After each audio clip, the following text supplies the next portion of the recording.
Muito bem, meus amigos, vamos agora ao nosso último bloco do dia de hoje, continuando em empresário individual, já terminando, na verdade, fixar algumas indagações de prova. A primeira é a seguinte, a gente ainda não estudou, mas queria saber se eu posso desconsiderar a personalidade jurídica do empresário individual.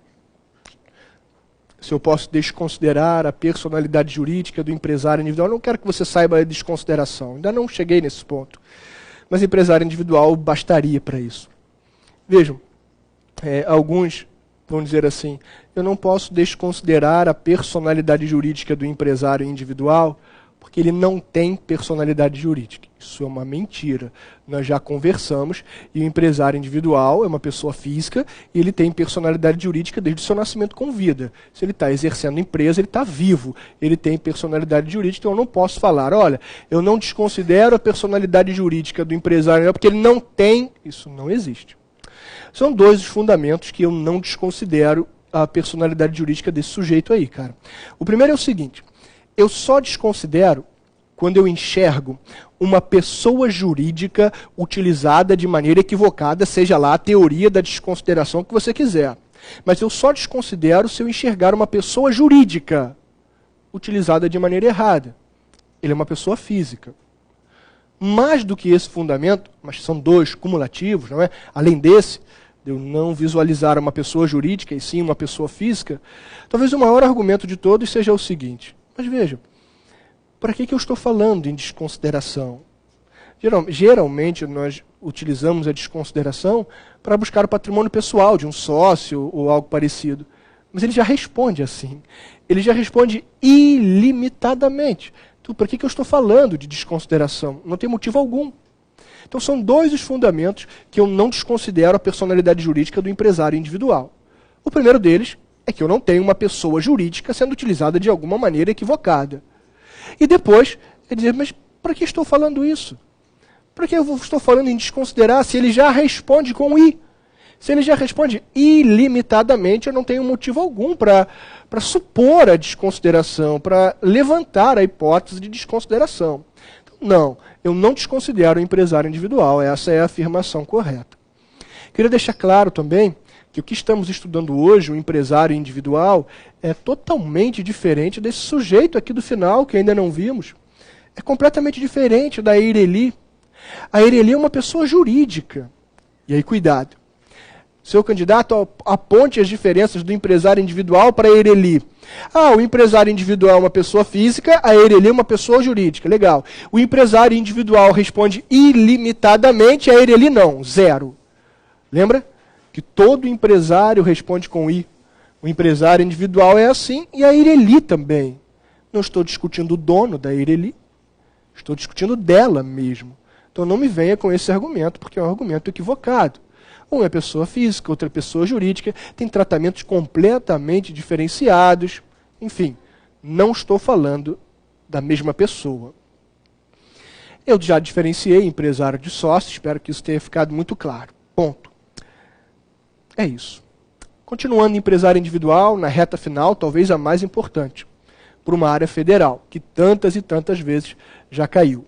Meu objetivo agora, eu vou trazer um ponto chamado requisitos para ser empresário. Pressupostos, requisitos, cada literatura chama de uma maneira. Pressupostos, requisitos para ser empresário. Vou lhe dizer o seguinte, de início existem 3 requisitos. Mas vou logo confessando que o terceiro requisito é uma grande mentira, sabe? É porque agora tem que constar no seu caderno, já que eu estou fazendo o seu caderno. Mas vou logo te acrescentando que o terceiro requisito, mais tarde, daqui a pouquinho, vou falar que ele não existe. Mas, por enquanto, vou apontá-lo.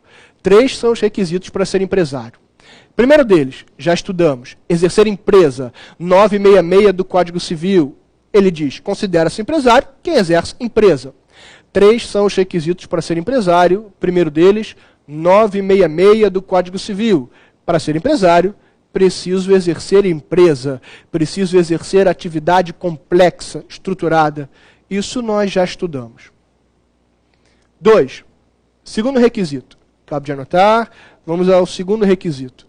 Segundo requisito para ser empresário, é o grande objetivo do meu estudo nesse bloco. é ter capacidade. Já vamos estudar. Já vamos estudar. Segundo requisito, para ser empresário, tenho que exercer empresa. E número 2, ter capacidade. Já vou aprofundar. O terceiro requisito que falo agora é aquele que eu contei para vocês que na verdade não existe.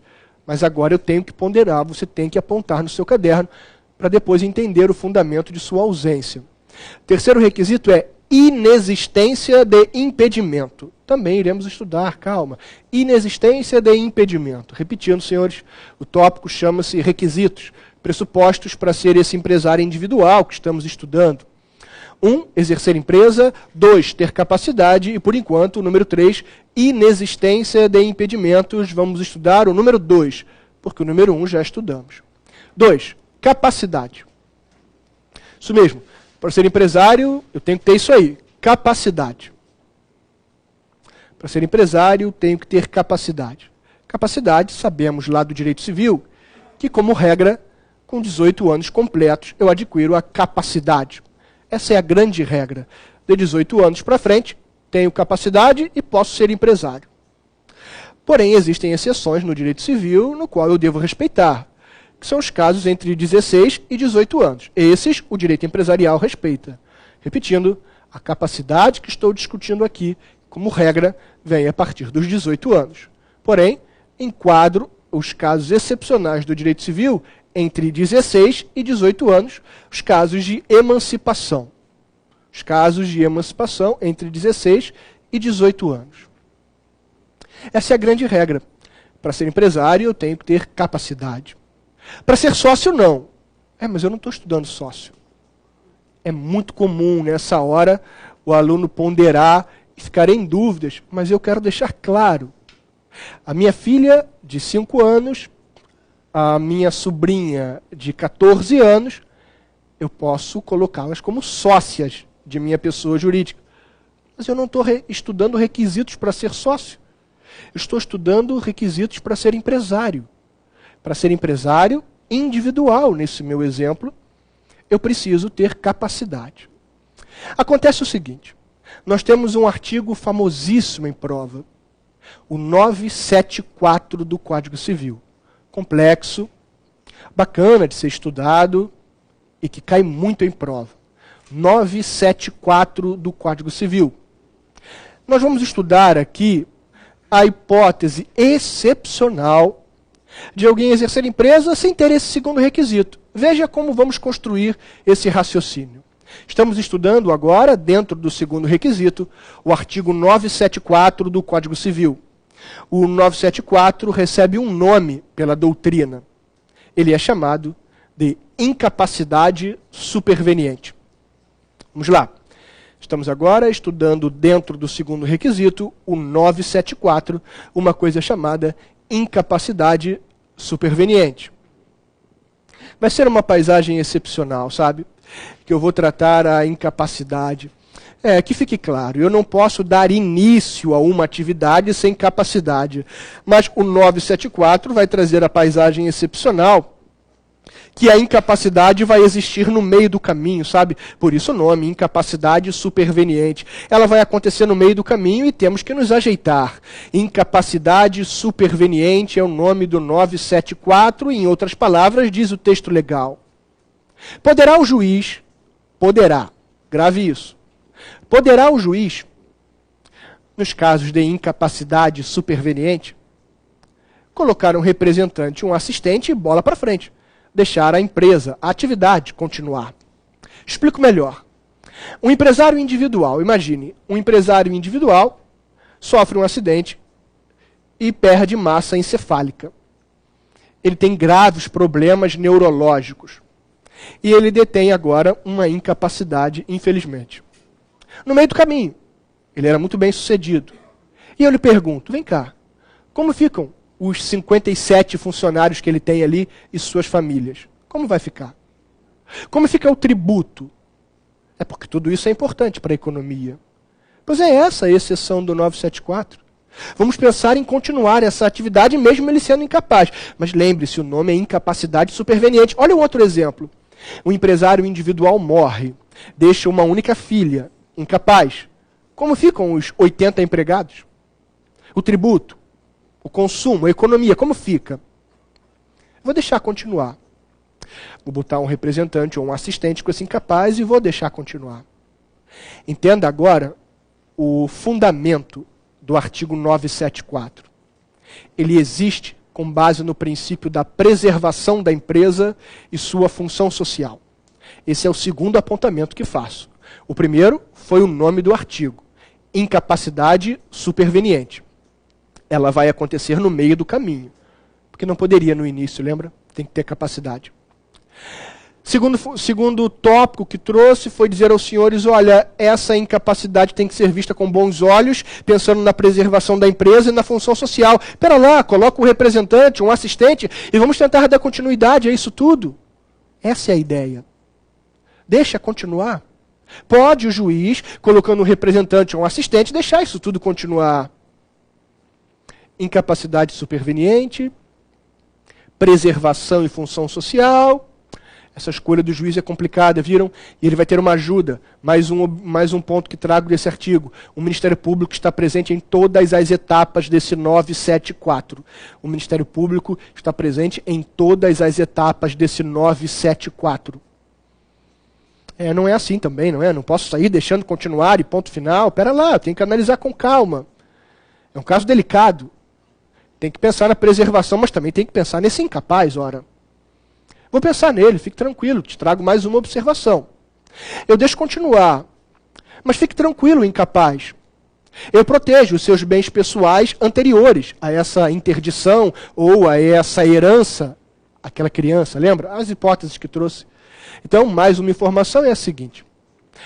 Nesta continuidade da atividade, colocando um representante, um assistente, eu protejo os bens pessoais do incapaz, seja o exemplo que você quiser, dos dois que dei, eu protejo os bens pessoais desse incapaz anteriores à incapacidade, ao problema em geral. Eu protejo os bens pessoais anteriores, entenda. Tiago, como ficam os credores? Calma, cara. Tem os bens ligados à atividade, que estão todos para o jogo. Estou ponderando aquela questão de um patrimônio uno, sabe? Para que eu possa visualizar os meus objetivos.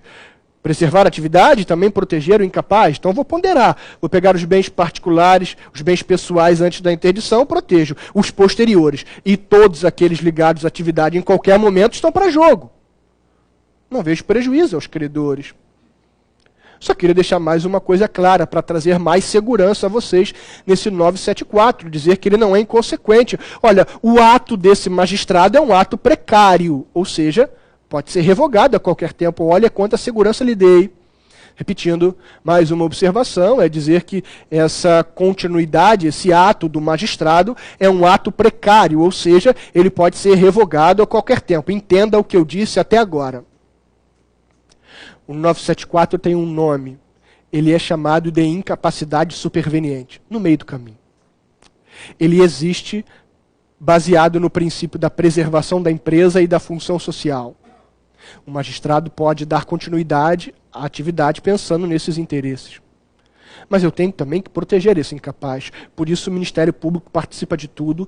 Por isso eu tenho os bens pessoais protegidos. Todos os outros estão para a jogada perante os credores. Por isso esse ato é precário. Olha quanta segurança eu dei. Olha quanta segurança entreguei a essa hipótese do 974. Tiago, e se os bens pessoais posteriores ou os bens ligados à atividade de todo o tempo não forem suficientes aos credores? Isso não é uma fraude a credor? Não, não. Eu trouxe toda a segurança do mundo a você. Eu disse que o Ministério Público está presente. Eu disse que esse ato é precário, pode ser revogado a qualquer tempo. E mais, qual é a primeira palavra do dispositivo mesmo? Poderá o juiz dar continuidade. Ele só vai fazer isso, o Ministério Público só vai autorizar num parecer favorável, e o ato não vai ser revogado. Só vai acontecer isso tudo numa paisagem de extrema segurança. Caso contrário, não existirá a continuidade. Vai se encerrar, faço ali o pagamento de todos e acabou, lamento. É uma possibilidade apenas o 974. Ele não é obrigatoriamente praticado pelo magistrado. Poderá, o Ministério Público está ali, o ato é precário, protejo bens anteriores. Olha quanta segurança. Entenda, a incapacidade que estou dizendo é no meio do caminho, não é inicial.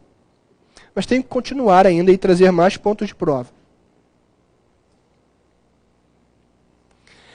Veja, diz o parágrafo do 975, diz o 975, estamos no 974, não é?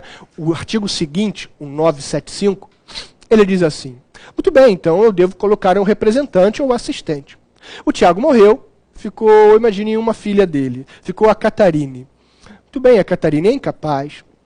E eu vou escolher o representante, diz o juiz, escolhe o tio da Catarine. Só tem um problema. O tio da Catarine é desembargador federal do trabalho. Esse é um grande problema, porque ele é impedido. Mas é a única pessoa na qual a família confia. Não tem problema, diz o 975, letra de lei, pergunta de primeira fase da prova de vocês. Eu coloco ali a figura de um gerente. Entra uma nova pessoa. Vai ficar a Catarine, vai ficar o tio dela, ele não saiu, ele continua sendo o representante, ou assistente no caso, e em seguida vem a figura de um gerente. Entenda, apenas coloquei alguém de confiança do magistrado, que ele viu naquela paisagem, que pudesse substituir esse tio da Giovana quando não tinha poder para isso. Então ficou da Catarine, perdão. Ficou a Catarine, o tio, o representante e o gerente. Ótimo, cheguei até onde eu queria. A pergunta é a seguinte, pergunta clássica de prova também. Por favor, senhor candidato. Na hipótese do 974, sabe? Sendo o representante impedido, coloca-se um gerente. Você acabou de me afirmar isso, através do artigo 975. Agora eu gostaria de saber, por favor, quem é o empresário nessa história toda que você me disse? Veja o que diz a primeira corrente. A primeira corrente vai dizer o seguinte: senhores, a Catarine não é empresária. Ela não é empresária porque, para ser empresário, lembra dos requisitos? Exercer empresa, lembra do segundo? Tem que ter capacidade. Ela não tem. Diz a primeira corrente, então, o incapaz, a Catarine, não é empresário. Ela não tem capacidade. O representante e o gerente, os dois, vou explicar junto. Os dois não são empresários. Sabe por quê? Para ser empresário, como eu respondo mesmo? Ilimitadamente, não é? Certamente eles não respondem assim.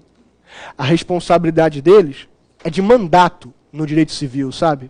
Só se fizerem besteira. Eles não respondem pelas atividades empresariais com o próprio patrimônio. Tá vendo? Diz a primeira corrente. O incapaz não é empresário porque tem que ter capacidade. O representante e o gerente, explico os dois juntos, também não são empresários, porque para ser empresário tem que responder com o próprio patrimônio, ilimitadamente. E eles não respondem assim. Pois bem, você está diante de uma coisa chamada empresa acéfala, onde eu tenho a empresa e não tenho o empresário, diz a primeira corrente. Repetindo, é claro, o incapaz não é empresário, porque para ser empresário, segundo o requisito, tenho que ter capacidade. O representante e o gerente também não são empresários, porque para ser empresário tem que ter uma responsabilidade ilimitada, e não é assim que funciona com eles. Portanto, diz a primeira corrente, que eu tenho uma empresa acéfala. Eu tenho a empresa, mas não tenho o empresário. Diz a primeira corrente, e eu antecipo, corrente minoritária. Acabo de anotar, vamos. Corrente minoritária. Eu disse que o incapaz não é empresário porque não tem capacidade. Disse que o gerente e o representante também não, porque não respondem com patrimônio pessoal em relação às atividades. Então, cheguei à conclusão da primeira corrente que eu tenho uma empresa acéfala, onde eu tenho a empresa, mas não tenho o primeiro pilar. Lembra? O empresário. Desculpa, eu tenho o primeiro pilar, mas não tenho o segundo, o empresário. Vamos à segunda corrente. E ela vai ser bastante agressiva, sabe? Ela vai dizer assim, para de palhaçada. Isso é ridículo. Não existe isso que acabei de falar. Isso é uma piada dentro de direito empresarial. Não existe empresa sem empresário e não existe empresário sem empresa, nem etimologicamente. Empresa, empresário. Um está completamente ligado ao outro. É impossível ter uma empresa sem empresário e um empresário sem empresa. É ridículo, diz a segunda corrente, majoritária. Veja, eu poderia ficar, como eu digo, igual a um cachorro correndo atrás do rabo e ficar horas e horas falando o seguinte. Empresa é atividade econômica organizada, exercida por um empresário. Empresário é aquele que exerce empresa. Empresa é aquilo que é exercido por um empresário. Empresário é aquele que exerce empresa. Eu poderia ficar o dia inteiro aqui.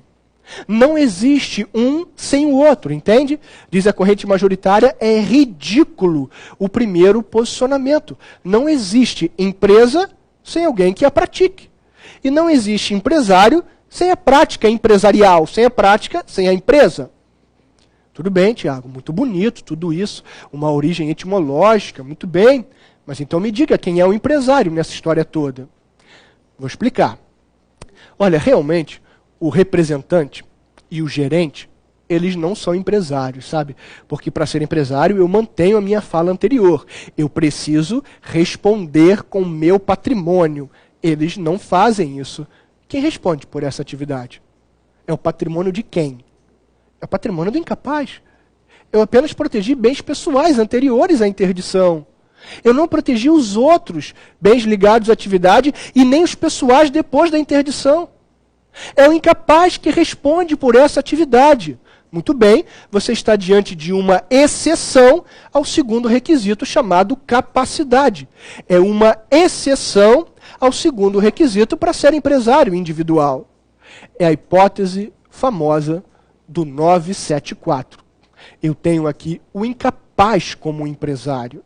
Repetindo, representante e gerente mantenham a afirmação. Não são empresários porque não respondem perante essa atividade que estão exercendo. Quem responde por isso tudo é o incapaz. Embora protegido parcialmente, todos os outros bens fazem parte de uma possível execução. É ele que está respondendo com seus bens. Nesse caso, eu lhe digo, então, que o empresário é o incapaz. Mas não tinha o segundo requisito, capacidade? Pois bem, o 974 é uma exceção fundada na preservação da empresa e na função social. Na prova? Na prova, sempre vem assim. No Brasil, o incapaz pode ser empresário? Excepcionalmente. Na hipótese do 974, pode. Em prova, sempre é assim que vai vir. Todo esse estudo que fizemos na prova é simples e objetivo. O incapaz pode ser empresário? Em regra, não. Excepcionalmente pode, no caso do artigo 974 do Código Civil. Esse artigo, senhores, junto com aquele 966, não sei se lembra, aquele profissional da arte, da ciência, da literatura, sabe? São os dois mais importantes da aula de hoje.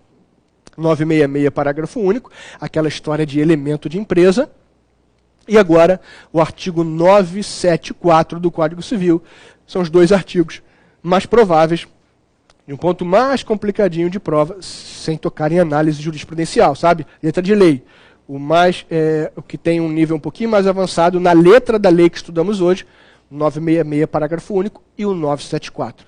É uma exceção o que acabamos de estudar. Eu não iria falar, mas vou ponderar isso aqui. Quando estudarmos falência e recuperação, mais precisamente a recuperação, não se preocupe em anotar isso agora, tá? Só para uma reflexão futura. Quando estudarmos a recuperação, vamos ver o artigo 48 da Lei de Falência e de Recuperação.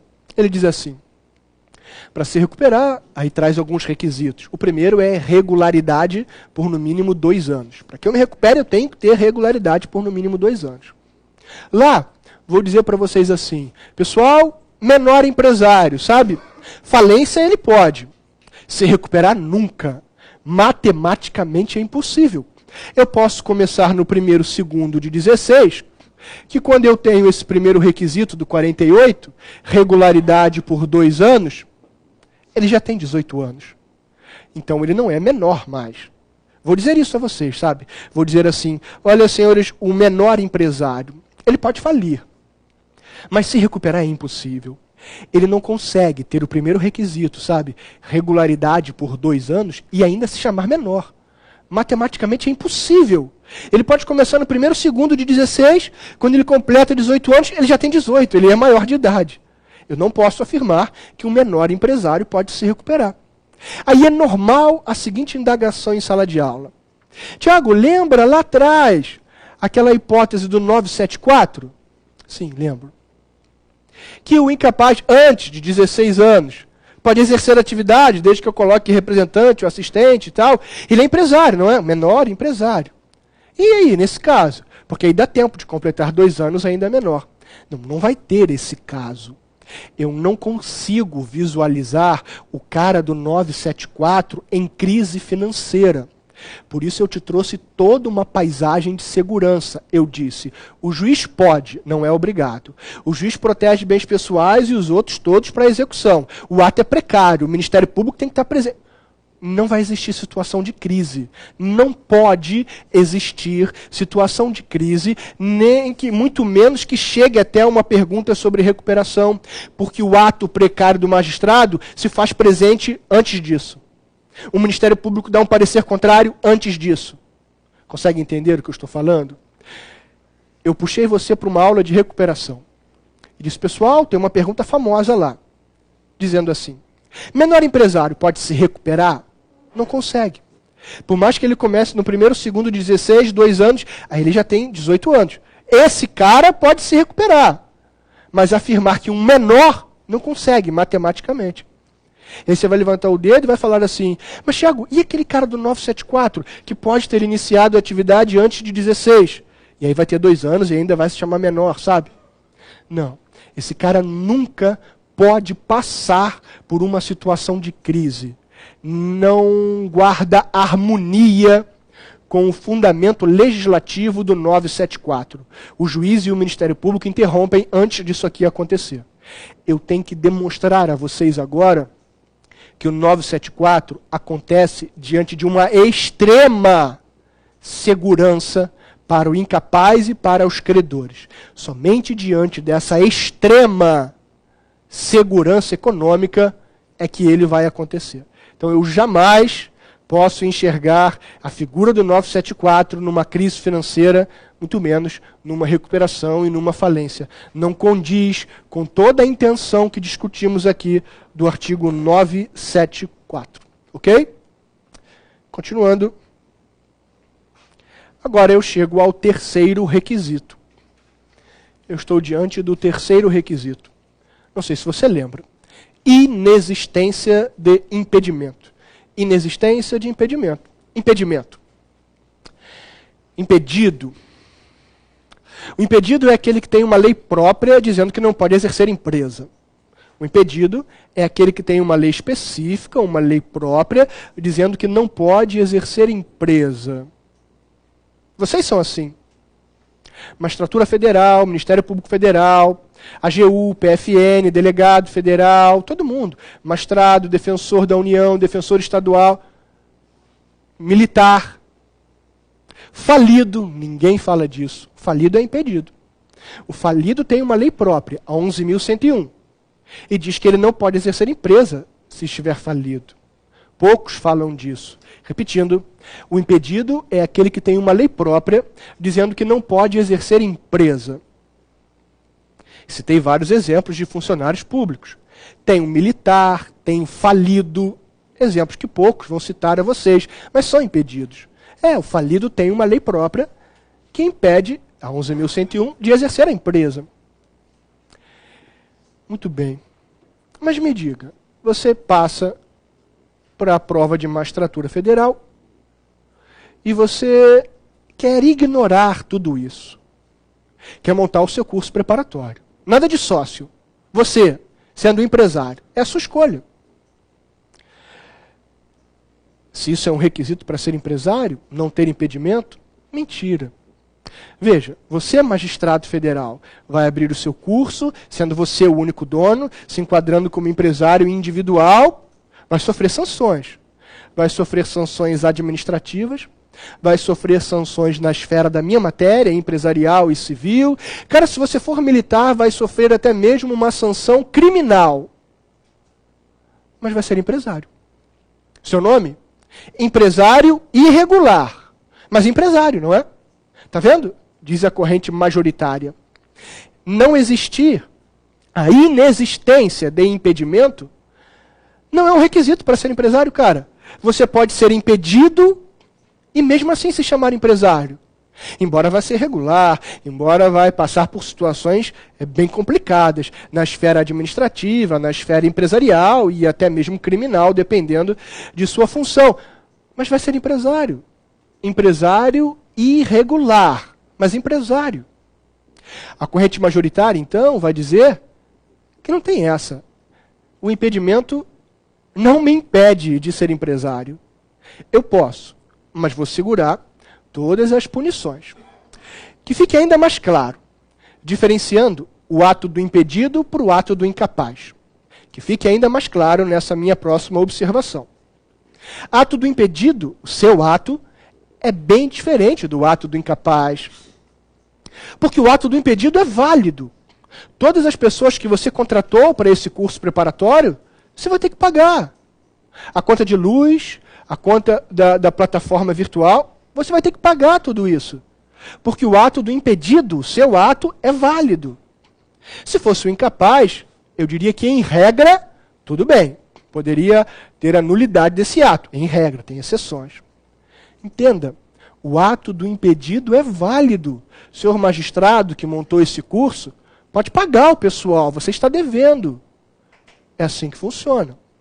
Portanto, concluindo, para a corrente majoritária, impedimento não impede você de ser empresário.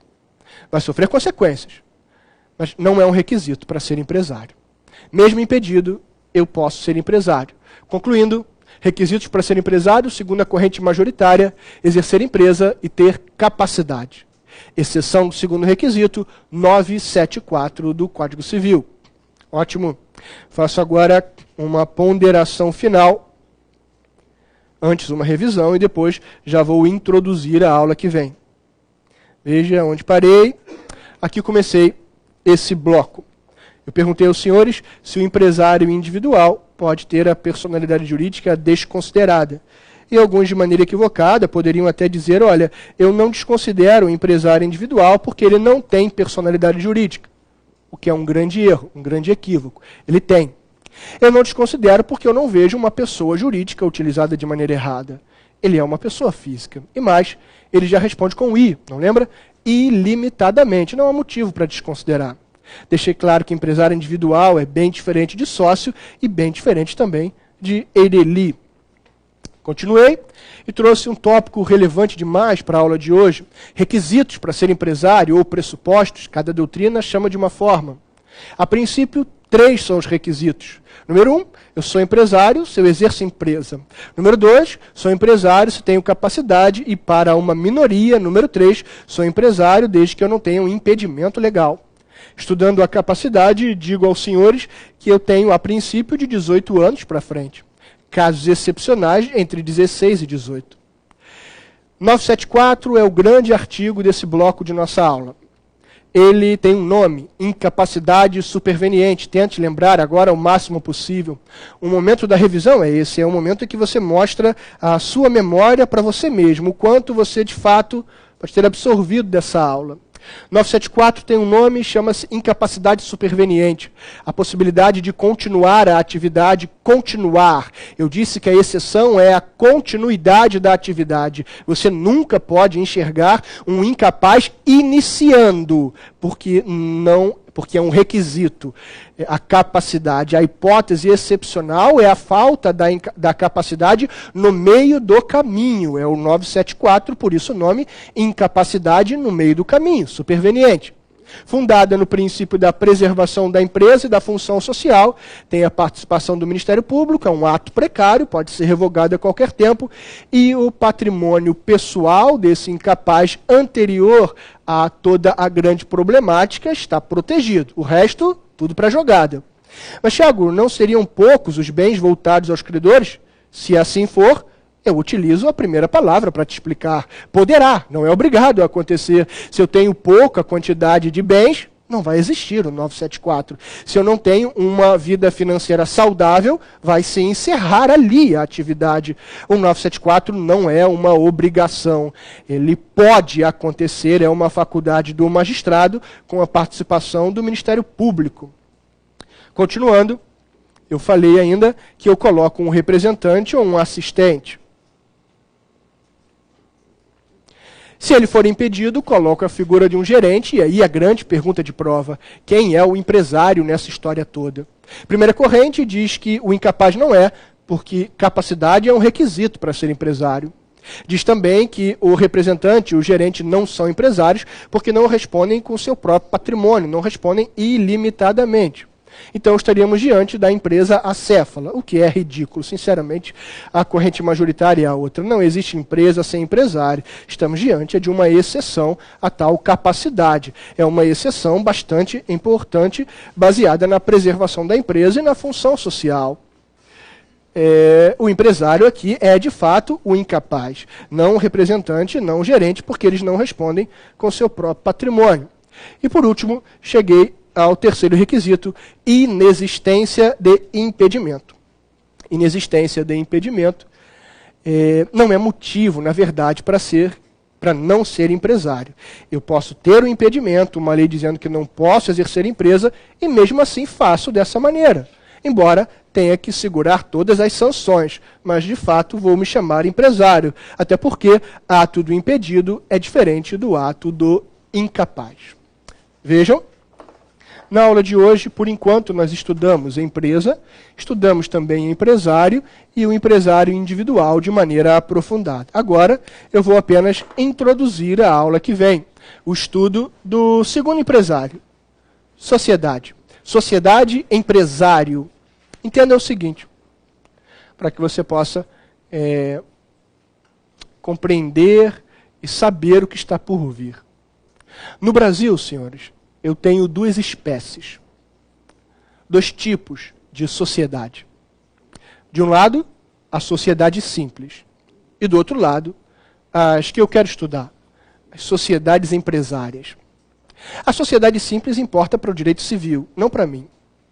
Para mim, eu quero as empresárias. Ponto mais difícil de direito empresarial, sabia? Diferenciar a sociedade simples da empresária. Sem dúvida, o ponto mais difícil de direito empresarial. Olha, eu já, como fui pesquisador da FGV, eu já li muito livro de fora do Brasil.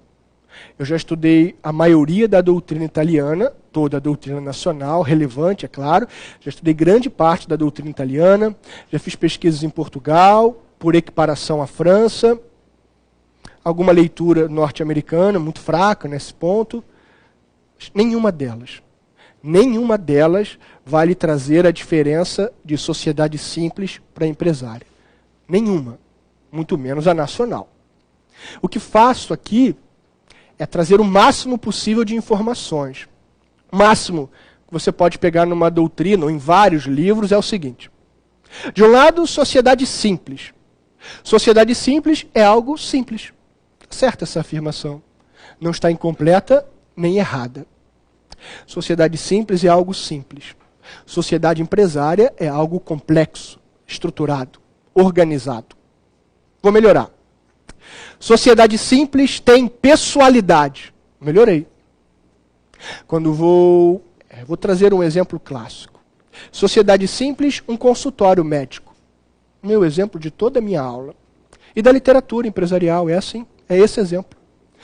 Um consultório, dois médicos. Dois médicos que dividem as despesas. Tem uma secretária, pagam condomínios, equipamentos, a luz e tudo mais. Isso é algo muito simples, sabe? Quando vou no prédio desse consultório, desses dois médicos, digo, dá licença, estou subindo, pois vou no consultório do Dr. Eric. Pessoalidade. É muito diferente de um hospital. Um hospital detém complexidade, estrutura. Não tem pessoalidade, sabe? Quando vou ao hospital, em regra, preciso de um cardiologista agora. Ali eu não tenho dois médicos. Ali eu tenho 15 cardiologistas, mais 15 clínicos, mais 15 ortopedistas e 10 cirurgiões, e o pessoal da anestesia, o pessoal do exame de imagens, de exames laboratoriais, enfermagem, segurança, maqueiro, limpeza, farmácia. Cara, eu tenho um mundo ali. É isso que me interessa. Sociedade simples, esse simples consultório, que detém pessoalidade. Sociedade empresária, complexidade. Estrutura, organização. Fácil. Assim está fácil de ver. Agora eu vou dificultar. Vou trazer um exemplo de uma prova estadual. Não é a de vocês. A prova de Ministério Público, de Minas Gerais. Uma clínica dermatológica. Mas antes deixa eu fazer o meu exemplo. Sabe esses dois médicos do consultório? Agora eles compraram uma casa. E o letreiro está escrito clínica. Tem ali a mesma secretária e tudo mais. Por enquanto, me parece uma sociedade simples. Mas as coisas vão mudando. E aí é o que eu quero ver, como você vai se comportar. Veja, agora eles são ortopedistas. Lá atrás, botei o rapaz da fisioterapia. Tudo bem. Botei uma moça da limpeza. Botei também lá atrás um exame de imagens e o seu técnico. Agora as coisas vão se complicar, hein? Porque a minha clínica torna-se 24 horas. E aí eu contrato um plantonista, um segurança e também mais uma secretária. E lá em cima, no andar de cima, eu tenho um pequeno, mas é bem pequeno, centro cirúrgico, para emergência, sabe? As coisas mudaram bastante agora. Isso já é uma sociedade empresária.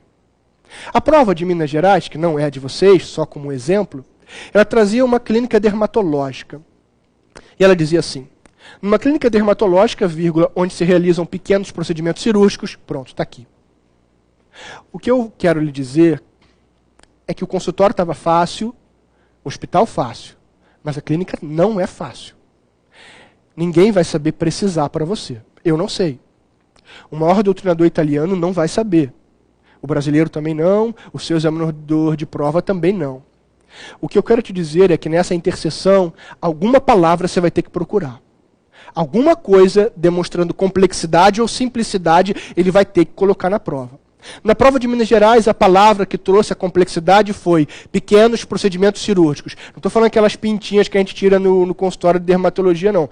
Se ele tem ali pequenos procedimentos cirúrgicos, é porque tem que ter complexidade. Era isso que o examinador queria ouvir. Alguma coisa você vai ter que procurar nessa tua prova para enxergar a complexidade ou não. Não tem resposta na lei. Eu lamento, mas é o máximo que posso fazer para vocês. É o máximo. Você pode pegar 3, 4 livros. Esse é o máximo. E são esses os exemplos de consultório, de hospital e de clínica. Esses são os exemplos. Esse é o máximo que a doutrina pode fazer. Dizer, senhores, sociedade simples tem simplicidade, tem pessoalidade, sociedade empresária, que é o que importa para mim, foi o que eu desenhei aqui. Eu tenho complexidade, estrutura, organização. E aí trouxe o exemplo que traz a interseção com ele. Alguma palavra você vai ter que achar ali. Eu fui construindo essa clínica com vocês e eu não sei te dizer em que momento eu passei do direito civil para o direito empresarial. Eu não sei te dizer. A clínica foi acontecendo, foi crescendo, e aí botei exame de imagens e fisioterapia, e botei plantão, e aí botei operação lá em cima, e aí cheguei à complexidade de uma sociedade empresária. Eu não tenho como ajudar mais. Só o caso concreto vai te trazer a resposta. Se ele não fala nada, nem ele sabe. Alguma coisa tem que estar na sua questão de prova, porque ele então não vai ter condições de te responder. Ele não pode construir um gabarito se nem ele sabe dizer ou expressar se aquilo é uma sociedade simples ou uma sociedade empresária. Deixa eu concluir minha aula. Tanto a sociedade simples quanto a sociedade empresária, senhores, as duas, tanto uma quanto a outra, escolherão uma roupa a vestir. Escolherão um conjunto de regras a seguir. Escolherão um tipo societário. Tanto a sociedade simples quanto a sociedade empresária. As duas escolherão uma roupa a vestir. Escolherão um conjunto de regras a seguir. Escolherão um tipo societário. Sabe, no Brasil eu tenho 7. No Brasil eu tenho 7. Vou citá-los. Não estudar. Só vou citar. explicar por que estudei tudo isso e terminar a minha aula. 7 são os tipos societários. O mais adotado é a limitada, é ela que eu começo. Limitada, aí fora de ordem agora. Limitada em nome coletivo, é mais um, importantíssimo para a sua prova. Limitada em nome coletivo, tem também a comandita simples. Tem aqui eu prefiro agora. A minha favorita, a sociedade em conta de participação. É a que eu prefiro. Limitada em nome coletivo, comandita simples, a melhor para se estudar, no meu entender, é em conta de participação. Aí vem um 5º tipo societário, sabe? Que se chama sociedade simples. Mas não é esse consultório que te falei. É um tipo societário. É um conjunto de regras. É mais conhecido como sociedade simples pura.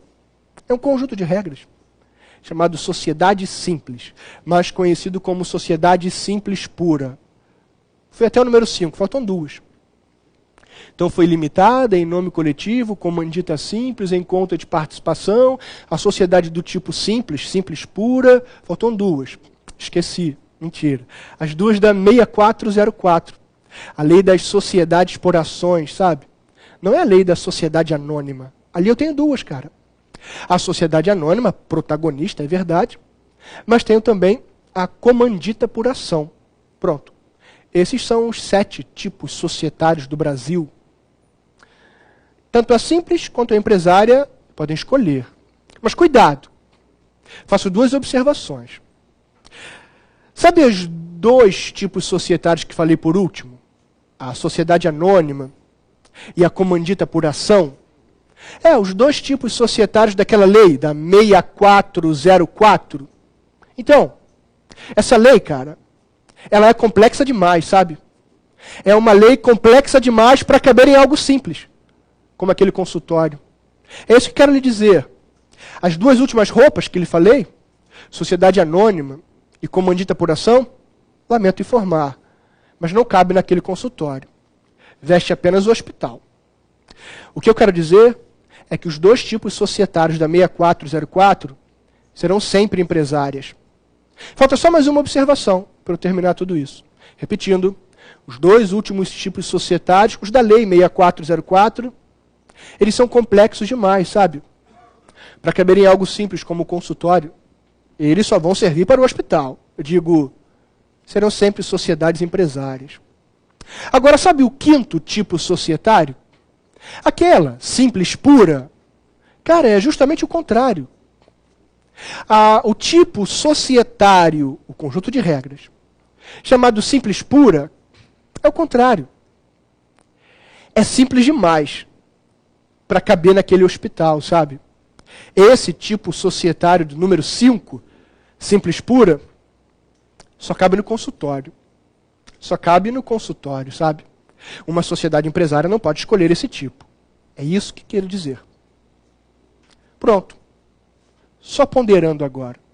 Acabo de anotar e entenda. Para que estudar isso? Para que estudar quando eu tenho uma sociedade simples, para quando eu tenho uma sociedade empresária? Pois então a prova vem e diz assim: senhor candidato, toda sociedade limitada pode falir. Toda sociedade limitada pode se recuperar. É uma mentira isso. Sabe por quê? Se eu concluo que estou diante de uma sociedade simples, meus amigos, isso é direito civil. A insolvência é a civil e o registro é o RCPJ. Se eu concluir que estou diante do hospital e da sociedade empresária, o registro é a junta comercial e a insolvência é a minha, falência e recuperação. E aí a pergunta foi, toda limitada pode falir, toda limitada pode se recuperar. Não é assim. Se a limitada estiver vestindo o consultório, desculpa, mas a insolvência é a civil. O registro é o civil. Se a limitada estiver vestindo o hospital, digo a sociedade empresária, agora sim, seja bem-vindo à minha matéria, porque a insolvência é a minha, a falência e a recuperação, e o registro é o meu, a junta comercial. Repetindo, a importância dessa conclusão final é saber que matéria estou estudando, sabe? Se eu chegar à conclusão que é uma sociedade simples, por favor, fique com o registro deles, o RCPJ. A insolvência é deles, a insolvência civil. Agora, se essa sociedade limitada estiver vestindo uma sociedade empresária, aí é comigo mesmo que você vai estudar. Porque o registro vai ser o meu, a junta comercial, e a insolvência vai ser a minha lei 11.101.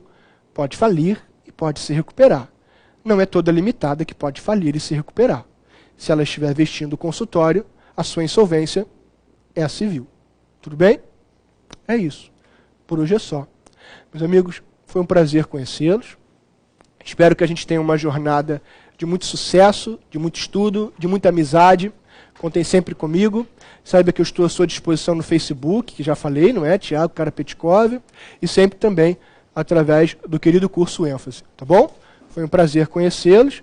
Eu espero que a gente trilhe um caminho bem legal. Até o nosso próximo encontro. Grande abraço a todos.